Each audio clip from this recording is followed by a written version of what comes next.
नमस्कार दोस्तों, स्वागत है आपका हमारे यूट्यूब चैनल माई करंट में। दोस्तों, आज एक बहुत ही अहम टॉपिक जिसके बारे में डिस्कशन करेंगे वो है विंडसर समझौता।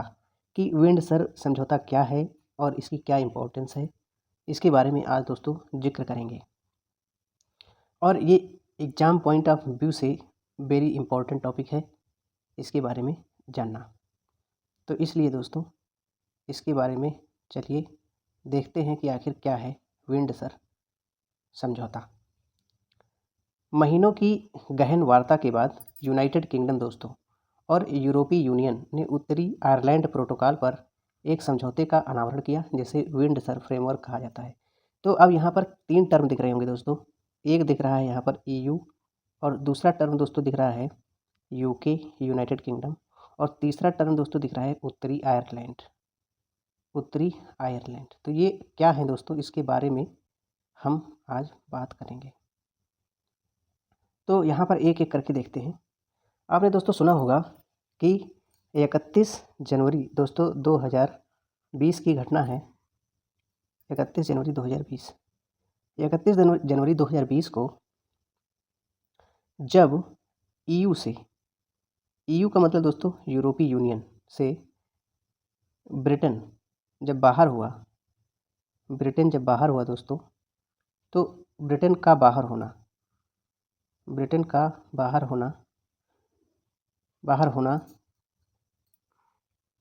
की घटना को दोस्तों क्या बोला गया?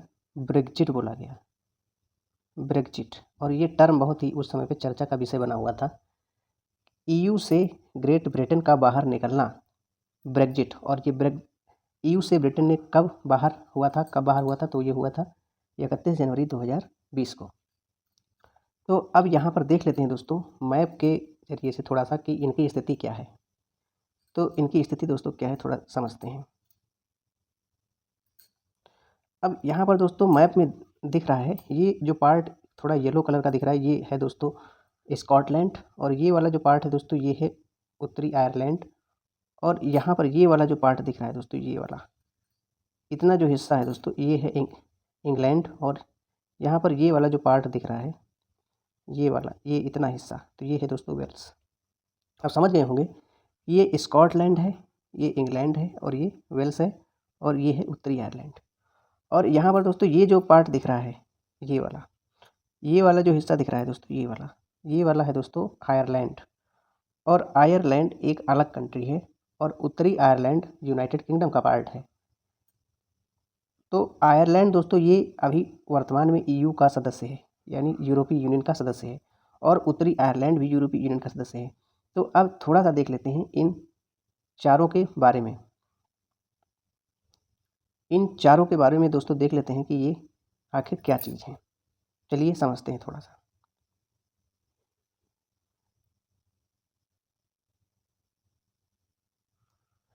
यदि बात करें दोस्तों यूनाइटेड किंगडम की, यूनाइटेड किंगडम की, कि यूनाइटेड किंगडम है क्या, तो यूनाइटेड किंगडम दोस्तों 4 स्टेट्स को मिल करके यूनाइटेड किंगडम बना हुआ है। पहले नंबर पे आता है दोस्तों स्कॉटलैंड। और दूसरे नंबर पे आता है दोस्तों इंग्लैंड। और तीसरे नंबर पे आता है दोस्तों वेल्स। और चौथे नंबर पे दोस्तों आता है उत्तरी आयरलैंड।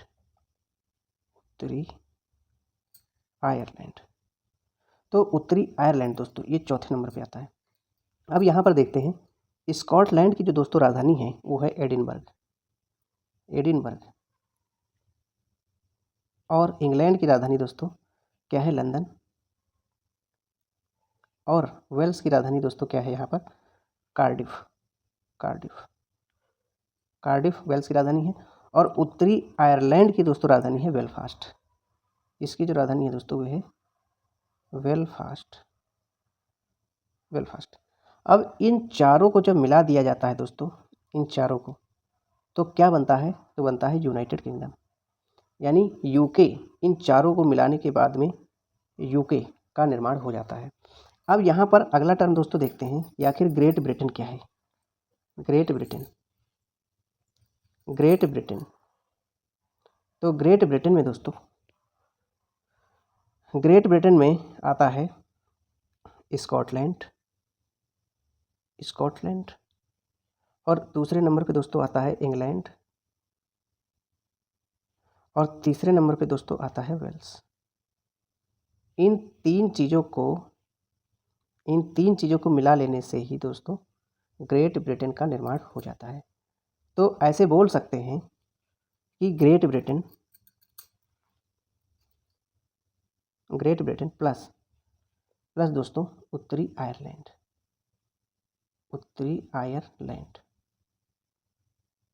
और इन दोनों के मिलने से किसका निर्माण होता है दोस्तों? यूनाइटेड किंगडम का निर्माण होता है, यानी यूके का निर्माण होता है दोस्तों। किसका निर्माण होता है? यूके का। तो अब यहाँ पर बात ये आती है कि इस जो ये विंडसर समझौता हुआ है, तो ये क्या बताता है दोस्तों? तो आप समझ गए होंगे कि स्कॉटलैंड, इंग्लैंड और नॉर्थर्न आयरलैंड और वेल्स क्या चीज़ है दोस्तों। तो यहाँ पर मैप के जरिए समझते हैं। स्कॉटलैंड और इंग्लैंड और वेल्स, ये दोस्तों क्या है? ये ग्रेट ब्रिटेन है। ये क्या है दोस्तों? ग्रेट ब्रिटेन है दोस्तों, ग्रेट ब्रिटेन है। और ये है दोस्तों उत्तरी आयरलैंड, इतना सा जो पार्ट है दोस्तों, ये क्या है? उत्तरी आयरलैंड है। इसको जब ग्रेट ब्रिटेन में ऐड कर लिया जाता है तो क्या बन जाता है? यूनाइटेड किंगडम बन जाता है। अब ग्रेट ब्रिटेन ईयू से तो दोस्तों बाहर हो गया था। जो ब्रिटेन था वो दोस्तों ईयू से तो बाहर हो गया। जो ब्रिटेन था वो दोस्तों ग्रेट ब्रिटेन, वो ईयू से तो बाहर हो गया था 31 जनवरी 2020 को। लेकिन जो उत्तरी आयरलैंड दोस्तों था, ये वाला पार्ट था, ये अभी भी यूरोपीय यूनियन का हिस्सा बना हुआ था दोस्तों। यूरोपीय यूनियन का हिस्सा बना हुआ था। तो ये यूरोपीय यूनियन के मापदंडों के हिसाब से ही अपनी चीज़ें चल रही थी। तो अब प्रॉब्लम ये आ रही थी दोस्तों कि ग्रेट ब्रिटेन का कोई भी सामान था, जब उत्तरी आयरलैंड आता था तो उसकी जांच होती थी। जांच क्यों होती थी? जांच इसलिए होती थी दोस्तों कि जो नॉर्थर्न आयरलैंड और यूरोपीय यूनियन के जो दोस्तों किसी भी वस्तु के जो मानक मापदंड हैं और जो ग्रेट ब्रिटेन के मानक मापदंड हैं वो डिफरेंट हैं। इसलिए ये आवश्यक हो जाता है कि कोई भी वस्तु जो उत्तरी आयरलैंड में आ रही है और उत्तरी आयरलैंड के होते हुए यूरोपीय यूनियन के सदस्यों में जाएगी, तो उन वस्तुओं की जांच करना बहुत ज़रूरी हो जाता है। तो ये जब दोस्तों जांच हो रही थी, जांच होने में काफ़ी लंबा वक्त दोस्तों लग जा रहा था। कोई भी जो ग्रेट ब्रिटेन से सामान उत्तरी आयरलैंड या फिर ईयू को आता था तो उसमें काफ़ी लंबा समय लग जाता था। तो इस लंबा समय लगने की वजह से वस्तुओं की बर्बादी हो रही थी दोस्तों। वस्तुओं और सेवाओं में काफ़ी समय लग जा रहा था और बहुत ज़्यादा नुकसान हो रहा था। तो इसी नुकसान से बचने के लिए ये समझौता दोस्तों किया गया है यूरोपीय यूनियन ईयू के बीच में। ईयू और यूनाइटेड किंगडम के बीच में ये समझौता किया गया है इसी मैटर को सुलझाने के लिए, और इस मैटर को ही विंडसर कन्वेंशन का नाम दिया गया, विंडसर समझौता का नाम दिया गया है। तो यहाँ पर विंडसर समझौते में दोस्तों दो प्रकार की लाइनें को ड्रॉ किया गया है। एक तो है ग्रीन लाइन, और दूसरी है दोस्तों रेड लाइन।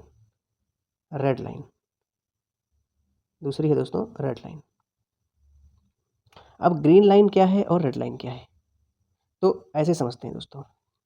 जैसे ये मान लेते हैं ये तो अपना जो है ये सारा का सारा क्या है दोस्तों? ग्रेट ब्रिटेन है। तो यहाँ से ये हो गई रेड लाइन और ये हो गई दोस्तों ग्रीन लाइन।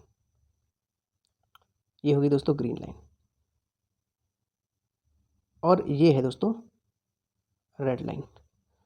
तो कोई भी माल जो ग्रेट ब्रिटेन से केवल और केवल उत्तरी आयरलैंड तक ही जो आएगा, सिर्फ उत्तरी आयरलैंड तक की उसकी सीमा है उस माल की, तो उसमें दोस्तों उसकी जो जांच होने वाली है इस बॉर्डर पे, तो वो बहुत ही ना के बराबर होगी, यानी बहुत ही कम होगी। जिससे क्या होगा दोस्तों? वस्तु और सेवाओं की आपूर्ति बहुत जल्दी हो जाएगी और उनको ख़राब होने से बचाया जा सकेगा। और जो सामान ग्रेट ब्रिटेन से उत्तरी आयरलैंड और उत्तरी आयरलैंड से फिर दोस्तों जो यूरोपीय यूनियन के अन्य देशों के पास में आएगा, जैसे कि आयरलैंड या फिर अन्य जो कंट्रीज़ हैं, तो उसको दोस्तों रेड लाइन के ज़रिए से भेजा जाएगा। और उस रेड लाइन से जितना भी माल आएगा उसकी बहुत ही गहन जांच होगी दोस्तों, और गहन जांच होने के पश्चात ही उसको दोस्तों भेजा जाएगा।